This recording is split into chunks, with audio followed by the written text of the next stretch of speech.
This is on Air Acoustic with me, Christopher Lane, and I have a guest in the studio for you guys. It's been so long since I had Just Harry in the studio. It was like over a month ago. I then tried to get a full-time job. The full-time job didn't like my radio thing, so then I quit the full-time job, and now we're back.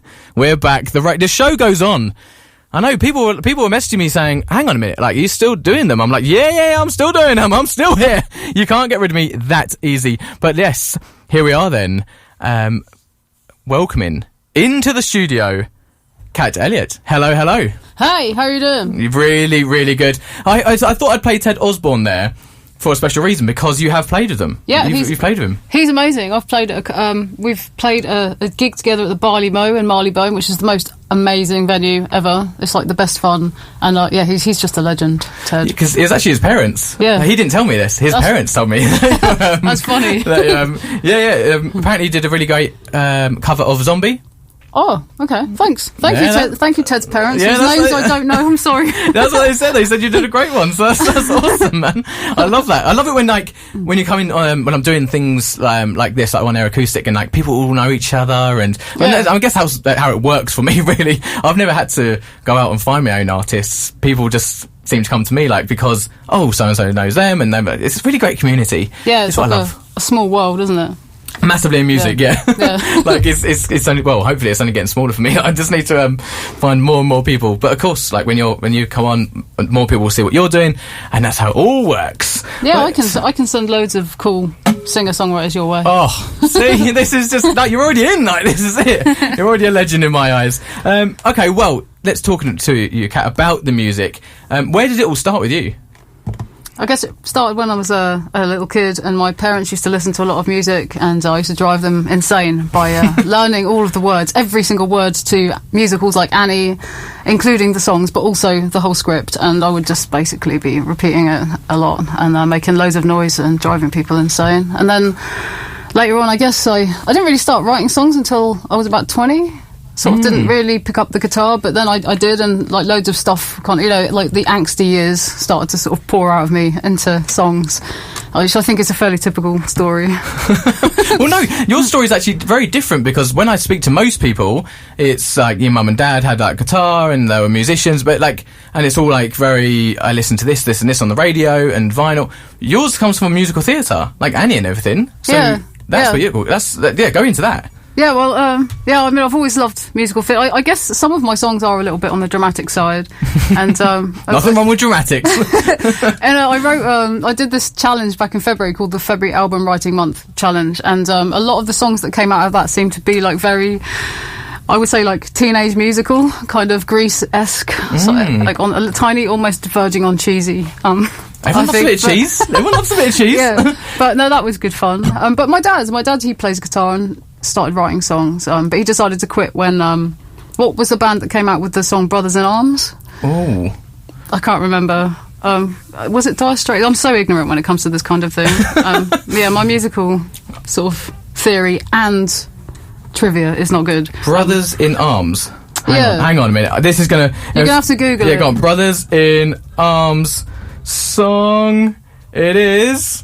Dun, dun, dun. Is it it's Dire Straits. Yeah, I was going to say Dire Straits. I was listening to them all day today as well.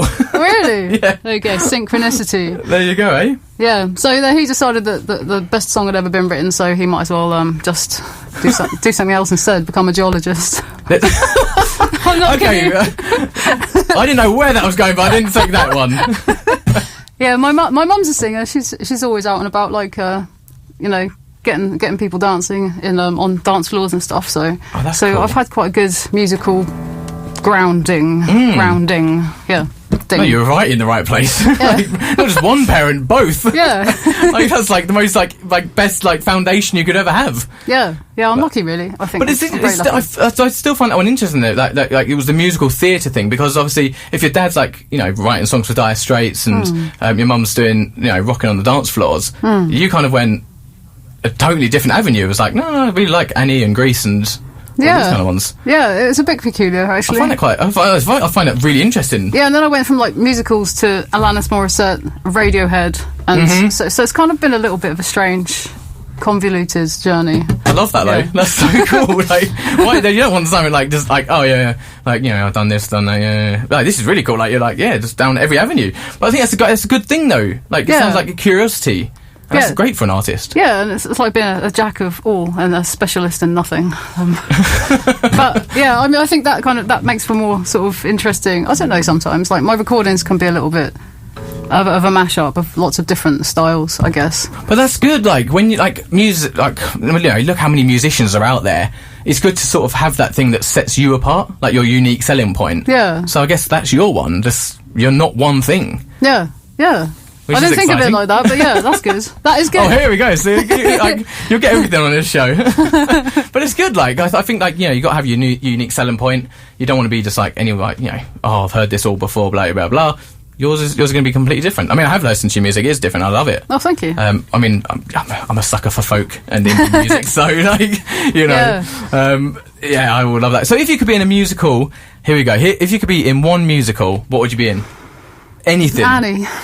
I would love to be Miss Hannigan. Okay, nice.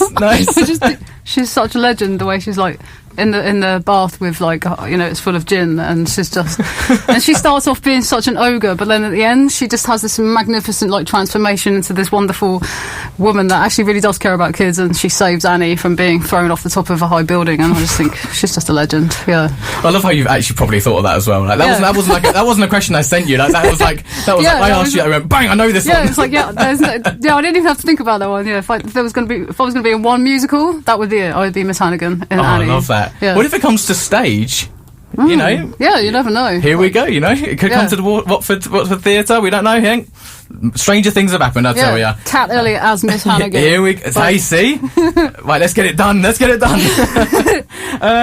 Alright, so now, it's interesting that you've come in, because yes, I love sort of the folk, acoustic, indie kind of music. I'm a big fan of that kind of thing.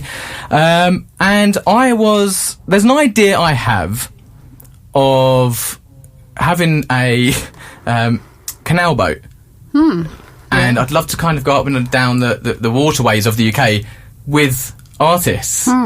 But you know, like, you kind of know about all this, because you're currently on a boat. Oh, I'm actually on a boat at the moment. Yeah, this is incredible. Yeah. Like talk me through this journey, because it's such a, like, it's not like a new thing now. Like, I'm meeting more and more people who have decided to go for the boat life. Yeah.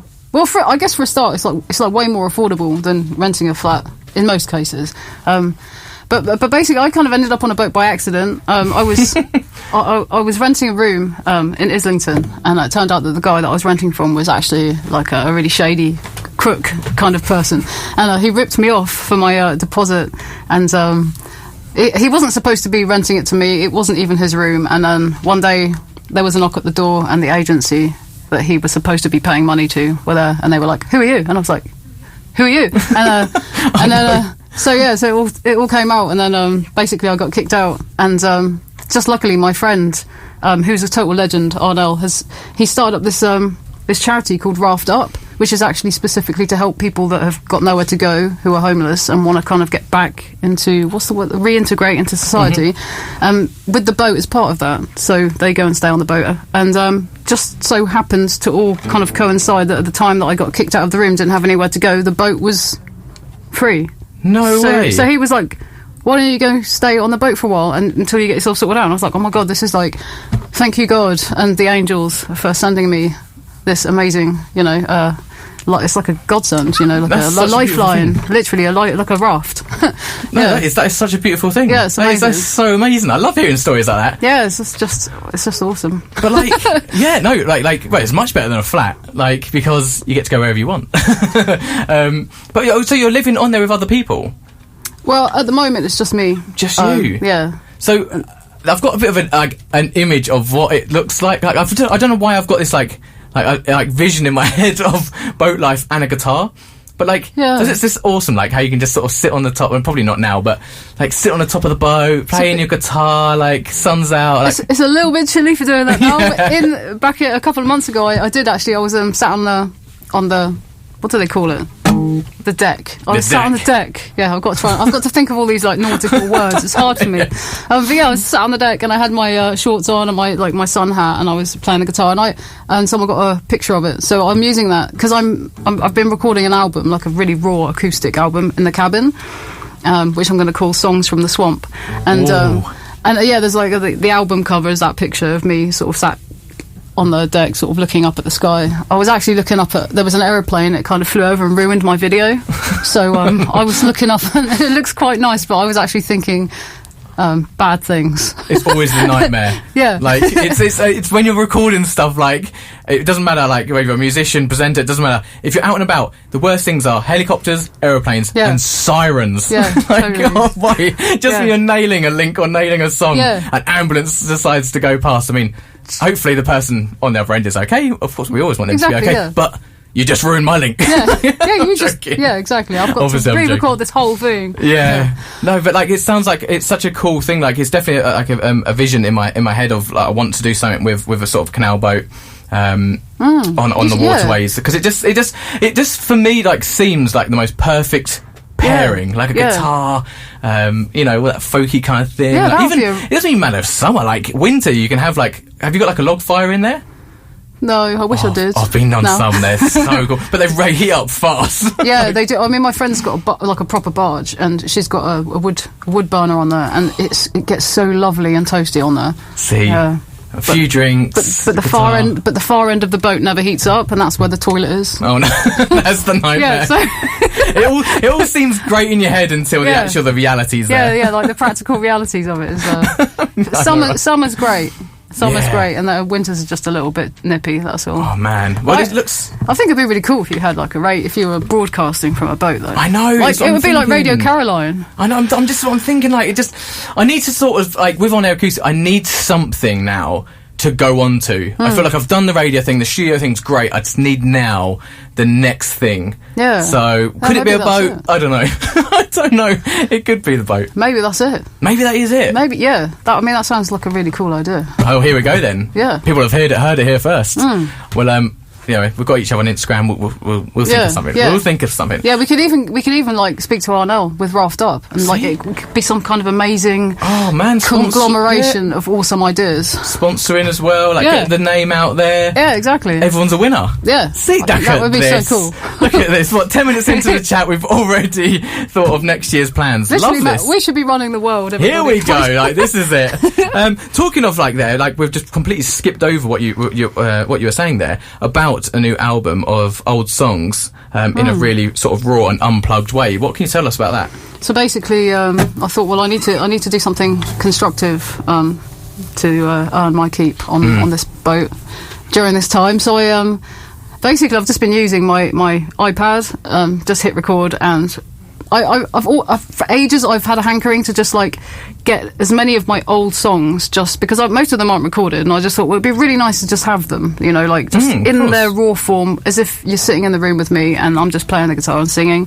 And so I just thought, yeah, that'd be good. And so I've kind of started at the beginning of the journey with my earliest songs, which is quite funny to play them, because like my whole songwriting style has changed a lot since those early days. And like my early songs are very like lots of years of bottled up teenage angst. So you can imagine, like, so that's just been really nice, just get, like, I don't know, reviving them, pulling them up. It's better to have it out there, though. Definitely, because, you know, I don't know how you've been in the world, like, through my journey, certainly, you realise that, actually, we're not alone. Like, lots of us have very massive similarities. Yeah, totally. And you know, bringing out songs from your teenagehood, even re-releasing them, there are people who are now going through teenagehood. So it's all full circle kind of thing. Like, it will always be relevant. I think that's what's great about music. Yeah, exactly. It's like, I think it's... But all of our life stories are very relatable, because I mean, there's only a few themes really that kind of are important to people, I think. So you've got your love, and you've got love, you've got the thing you're passionate about in your career, and then you've got family, and then there's always like and your friends, and all the good things and the bad things about all of those different. And everybody's got the same similar stories, haven't they? So I suppose, See, that's why it's so cool that you're re-releasing it. Yeah. Well, look, we have been chatting, and that's probably me. Like, I'm just a chatter. But people have come here to listen to your songs. So which one are you going to go for first? I think I'm going to go for something. This is one of my later songs, one of the ones that I wrote during the February album writing month challenge. I don't know why I find that so difficult to say. Anyway, yeah. So this is kind of this is about when you spend like too much of your life trying to fit in with everybody, and then kind of one day you just realise that that's really, really hard work and also quite boring. So you just decide instead, right, I'm just going to be myself now and just do what's important to me. And then after that, your life starts to get really cool, and it's just like, you know, it's so much better. I love that. Yeah. What's it called? It's called Best Version of Me. Best Version of Me from Cat Elliott for On Air Acoustic on Vibe 107.6. Well, when you're ready, take it away.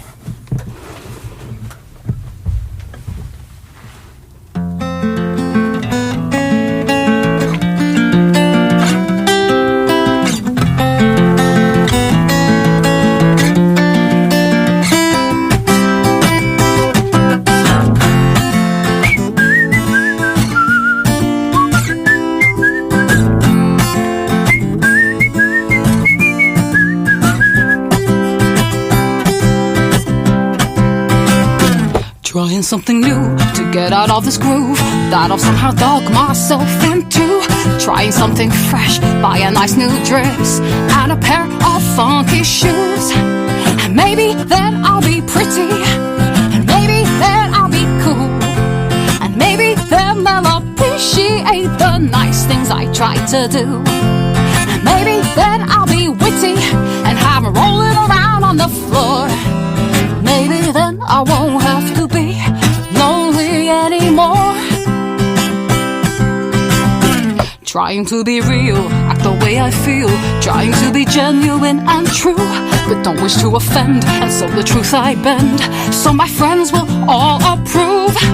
And maybe I shouldn't care so much, maybe I should be strong. Say just what I think, and risk being told I'm stupid and wrong.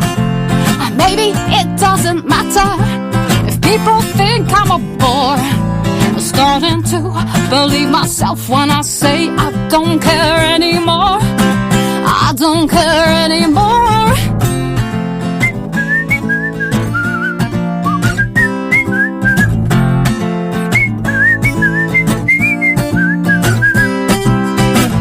It took me way too long to realize. It took me way too long to open my eyes. But better late than never. Now I'm changed forever. Starting something new, got nothing to prove. Starting to enjoy just being me. I thought I could fit in, if only I could win. But now I've let it go, I feel so free. And I'm feeling much better now that I'm just being myself. Cause that's so much easier than trying to be someone else. I could become great someday, who knows what I can be. I just wanna be, just wanna be, I just wanna be, just wanna be, I just wanna be the best version of me, best version of me.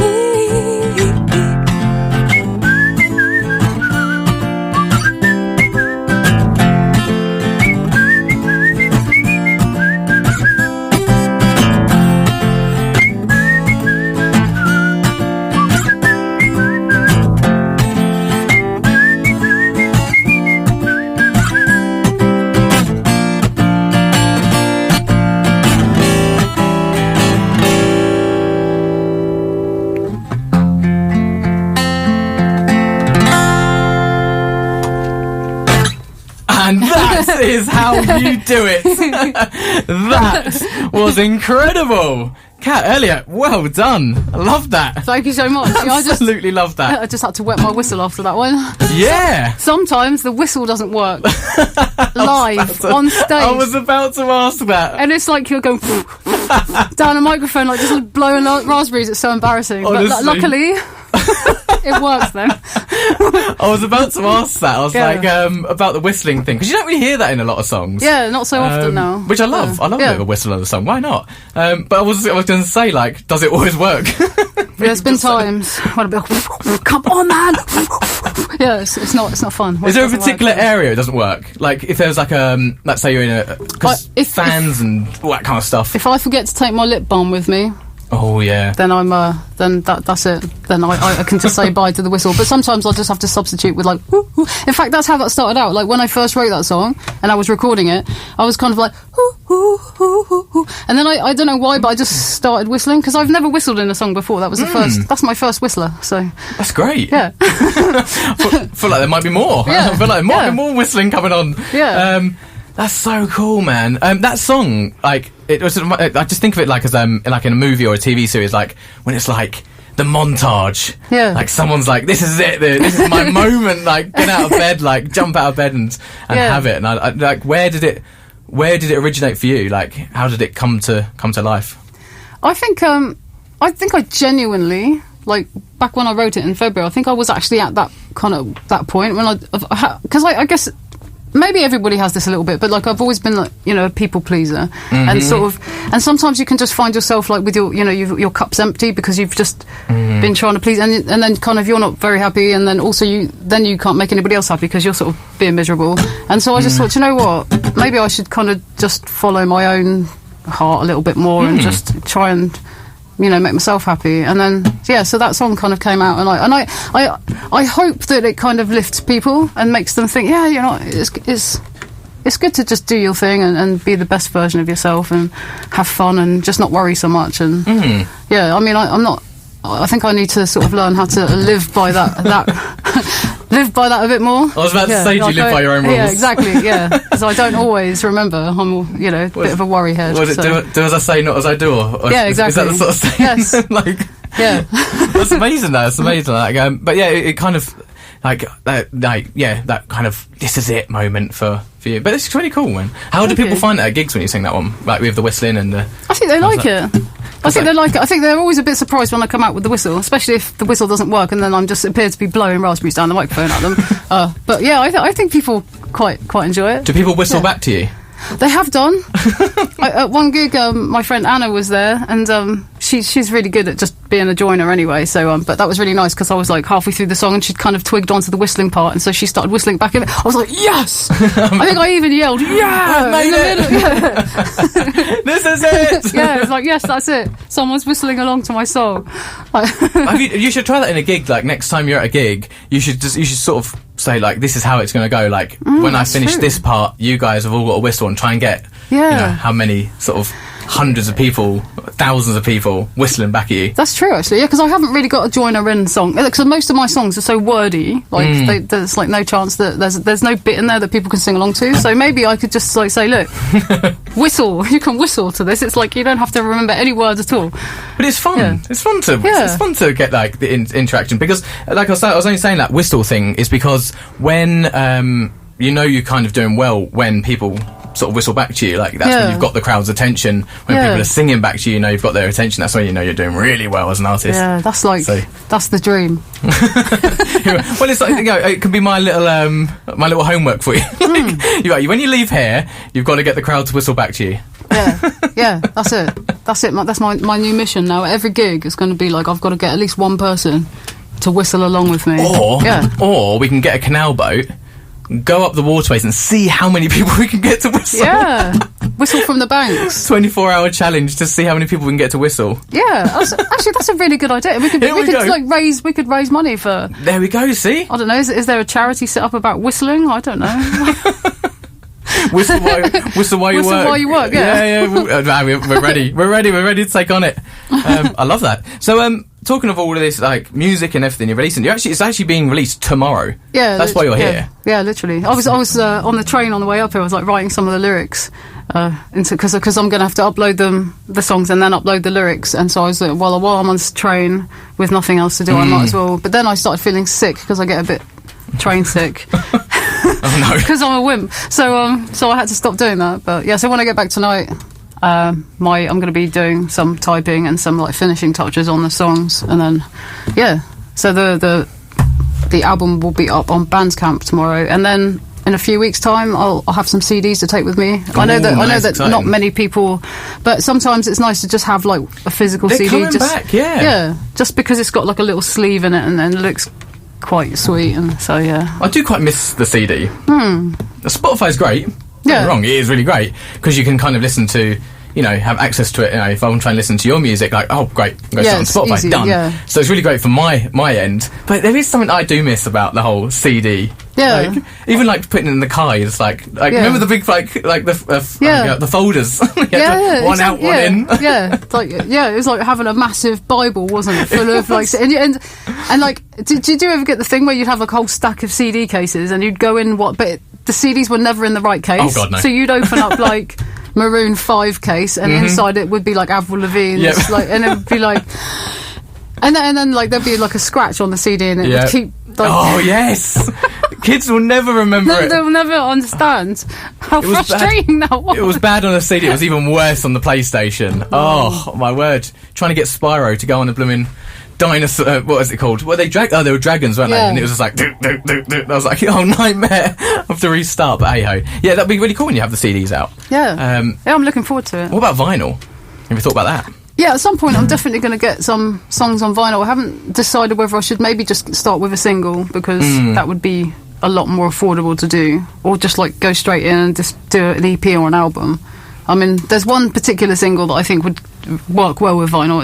It's called Between the Lines, and it's kind of a little bit of a dramatic song, and it's got like quite a cool album art. So I thought that might look quite good on vinyl. So sort of, I'm just mulling it all over and figuring out what to get and what to do. I've got some T-shirts now. Oh, nice! Some cool T-shirts. They arrived yesterday. Oh, nice! With a little logo in the in the corner. Yeah, so. I like it. That's where I'm thinking with On Air Acoustic. I've got my logo now. The logo's done. Yes, Thank you very much for sharing it, by the way. That would look amazing on on T-shirts and things. That's a great logo. There's big things for On Air Acoustic, but unfortunately, just all in my head at the moment and on paper. But I'm trying to get there. We need to crack your head open and just get all that stuff out. I know. But when we will fly. I tell you, Kat, we're gonna go.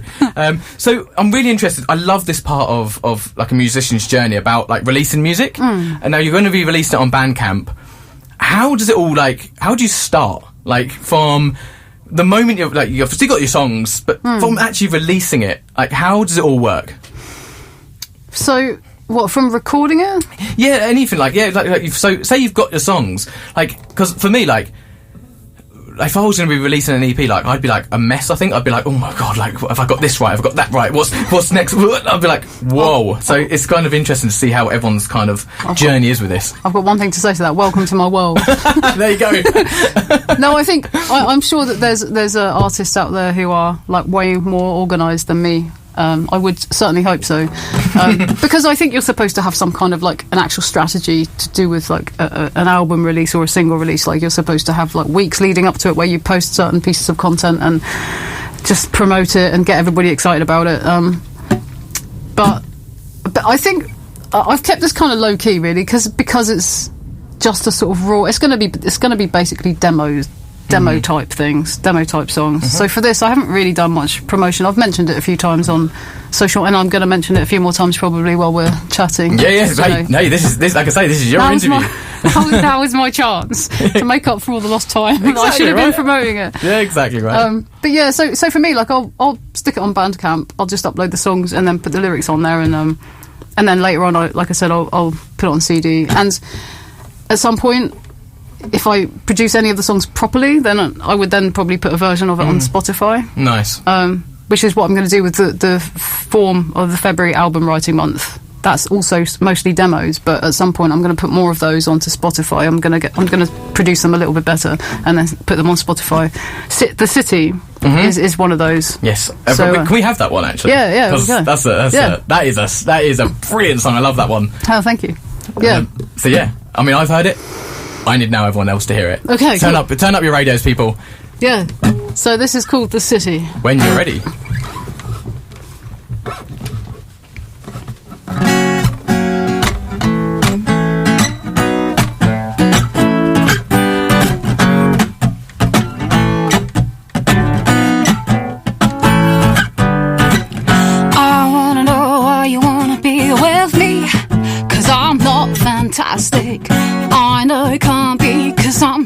sweet, 'cause I'm goddamn nasty. I've got suspicions in my mind. Oh yeah, yeah, I've got suspicions in my mind. Yeah, it's because I live in the city and you wanna hop on my train. It's because I live in the city and you want a piece of my cake. It's because I live in the city and you wanna get in on the game. It's because I live in the city, live in the city. Hey, hey, I wanna know why you stay with someone bad and mean and crazy.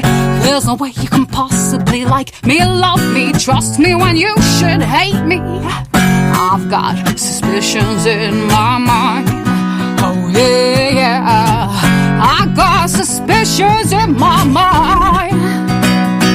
Yeah, it's because I live in the city and you want a piece of my pie.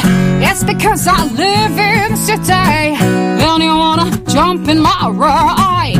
It's because I live in the city, that's all it is, so don't lie. It's because I live in the city, live in the city. Hey, hey, hey.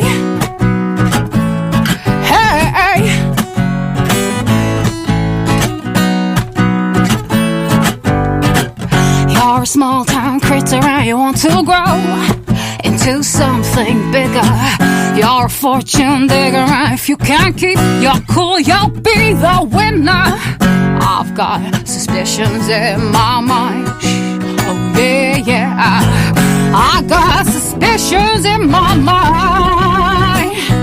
Yeah, yeah, it's because I live in the city and you want a piece of my cake. It's because I live in the city and you wanna hop on my train. It's because I live in the city and you wanna get in on the game. It's because I live in the city, live in the city. It's because I live in the city and you want a piece of my pie. It's because I live in the city and you wanna jump in my ride. It's because I live in the city, that's all it is, so don't lie. It's because I live in the city, live in the city. Hey, hey, hey, hey, hey.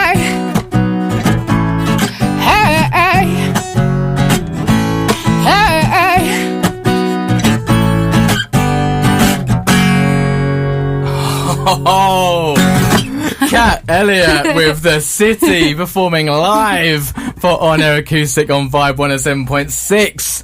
That was insanely good. Thank you so much. Oh, you I mean, just the songs you bring out, amazing, amazing, amazing. But that one there, it's the confidence in that song. I don't know what it is. I just feel like when you're singing it, I feel like you've just like you're at a real confidence when you're singing that one. You're just like, yeah.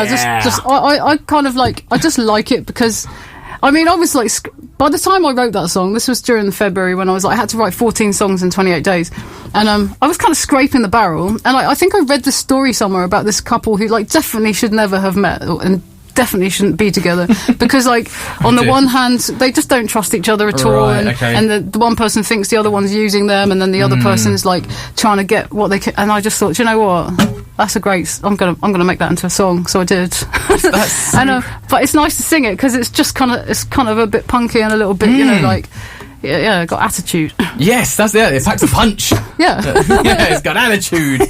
But it's really great. But this is what it never ever amazes me, like how many people like come in here and just have like this amazing song, like the reason behind a song. Like, never would I have thought of the reason behind that song was that. Yeah, but it is. Yeah, like I mean, I guess like as a songwriter, I mean, I used to just completely write songs about myself, like when I was first writing songs, because it was kind of a way of it was a cathartic thing. It was like kind of getting loads of bottled up emotions kind of out from the heart. Yeah. But the kind of like the more of advanced along and sort of grown up a bit, I feel like I tend to write.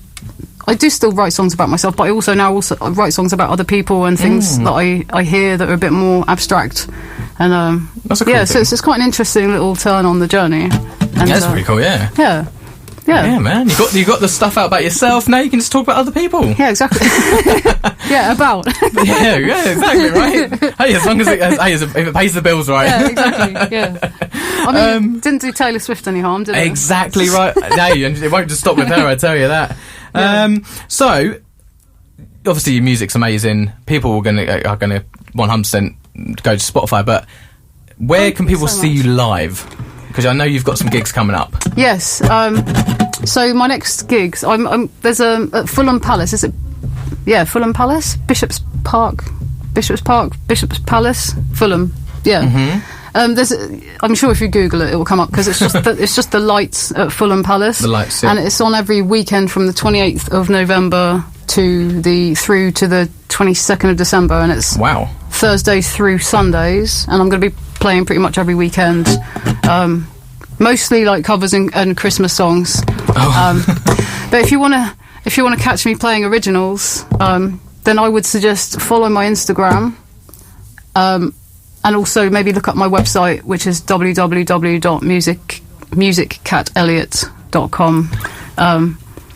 And Instagram is a great way because I always post up my next gigs and stuff like that. So nice. Instagram is Instagram, and then my handles I am Cat Elliott.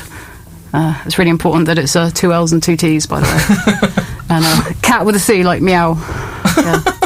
That's easy. It's easy to remember. Yeah. It's easy to remember. But you've been playing sort of lots of country shows. Yes, the whole summer and a bit part of the summer before. I was out there with there were country shows like in Kent, Surrey, Bucks, Suffolk, one in Framlingham even, which is where a certain really famous dude comes from. Who? Ed Sheeran. Oh, is it? Yeah. That song "Castle on the Hills" about Framlingham Castle. Oh, is it? Yeah. So we were doing a country show there, and we could see the Framlingham Castle from it's amazing. That's cool. It's just been great. It's because it's just outdoorsy, and so we play a lot of covers because that's what people like. But also, it's nice because we could weave our original music in there as well when people weren't looking, and it was quite nice. And how do you feel about being an artist, but then people only want to have covers? Does it get quite frustrating that you're I've got my own voice, I've got my own sort of I've got my catalogue here, I want to sing them, but then people are a bit but we want to hear the ones we know. Does it frustrate you as an artist? I wouldn't necessarily say it frustrates me. I think it's not. I guess everybody likes to be able to sing along to stuff that they know, and if it depends on if it's a Saturday night gig in a pub, then you know what you're there for. Do you know what I mean? So it's but it is a little bit. I would say it must be quite annoying if you were playing an originals gig and someone asked for Wonderwall. I would be the classic. Yeah, I'd probably try to kill them with a look. Okay, so do you play a lot of gigs on a Saturday night? Say, because I have done. I haven't been doing that many Saturday night gigs since the beginning of the summer because I've I've been doing the country shows every weekend. Nice. Okay. So I kind of that all trailed off a little bit, and I sort of let it. And but over the Christmas period, I'll be doing some, quite a lot of Christmas. What do they call them? Christmas markets and the lights at Fulham Palace, and so I'll be doing plenty of covers. But I always am able to just sort of weave in a few original songs, especially things like The City, because it's quite upbeat. People sometimes just think it might be a song that they haven't heard before that isn't mine. That's a great way of doing it. That's a great way of doing it. Sneak it in. Yeah, exactly. Just and no one notices. So when it comes to Christmas markets, it's going to be freezing. It is going to be really, it's going to be very different from the summer gigs. What's your tip? There is an element of it that I'm not looking forward to. It's very difficult to play when your guitar, fingers have gone numb. So I've got another guitar that's got nylon strings, which doesn't sound as good necessarily, but it's just easier to put. It's easier to play because steel strings on get freezing cold and stiff, and it's so that's. But it'll have its own its own charm, I'm sure. But I guess if the blood's flowing in your fingers, it should be okay. Yeah, in theory. Well, I've got these like fingerless glove things, so I'm just gonna go for it. And like, I wish I could use a plectrum because I think that would make it a bit easier. But I've never been able to use a plectrum because it always slips out. They do get slippy. Yeah, I've not found this yet because I'm learning guitar at the moment. I know exactly what I'm about. I'm like, it's like you have to have it at a certain angle, don't you? Exactly, and it all moves. slips. Yeah. But you can get them with grip on them. I'm just gonna get a load with like special. There's a dent in the middle and some grip in it, so your thumb literally just sticks to it. So I'm glad hoping, someone as talented as you on guitar has said this. Now. I'm like, actually, you know what? There is hope. I've got hope now. Yeah, it's not. You're not alone. It's definitely a thing. So, or at least it's a thing with me. Yeah, yeah. Like I said, we have things in common. We also have things that we just don't get. Yeah. So with the Christmas markets, where you're going to be doing covers, what sort of Christmas songs are for you? I've got like a whole shebang bang bag full of like mixed stuff. So I'm going to do, The Darkness came out with a Christmas song. Oh yeah. I'm going to do that one because I love that. But I'm also going to do like some classics like. I'm Dreaming of a White Christmas. Classic. Have Yourself a Merry Little Christmas. Classic, yeah. And also, one of my favourite Christmas songs. Do you remember the Muppet Christmas Carol? Yeah, it's a great song. Yeah, there's a great song. It feels like Christmas, so I'm going to do that one. And yeah, it's like a whole mix of. That's a cool one because not many people would do that song. Yeah, so that's really cool. Again, see the unique selling point. Just go against the grain, I say. It's it always ends up like all roads lead back to musicals. Exactly. Yes, exactly right. We've gone full circle. Musicals and Muppets, like literally, that's where my heart actually lives. I feel like I want an album from you called Music and Muppets. Musicals and Muppets. Yeah, well, I'm gonna have to do it now. You have to. I'm gonna have to do it. I'm just sending you out of the studio with all these like different with these new projects. All these new projects. Yeah. Like, hang on, why did I go on that show? Stay away, everyone. No, but it's. I mean, we've literally coming up to the end of the show now. So all I'd love to say to you, Kat, is thank you so much for coming in. You've been absolutely incredible. It's been an absolute honour and pleasure, and I've loved chatting with you and playing my songs, and I hope everybody at home has had a great time and enjoyed it as much as I have. I know they have. I absolutely know they have. And they can find you on Spotify, so that's exciting. Yes. And they'll see you at Christmas Market, maybe. Yeah. Yes. Well, look, I wish you all the best with everything. Thank you so much. With this stuff being released tomorrow as well on Bandcamp. So yeah, thank you very much. And I wish you all the best with your Canal radio station. You'll be part of it, don't you worry about it. Amazing. All right, well, thank you very much. Thank you. Well, that's it for tonight on Vibe 107.6. Thank you so much for tuning in and spending your Thursday evening with me, Christopher Lane, and Kat Elliott for On Air Acoustic. It's been an absolute blast, as always, and I'll be back next week with some more great music, good vibes, and everything you need to brighten up your evening. Until then, take care. Goodbye.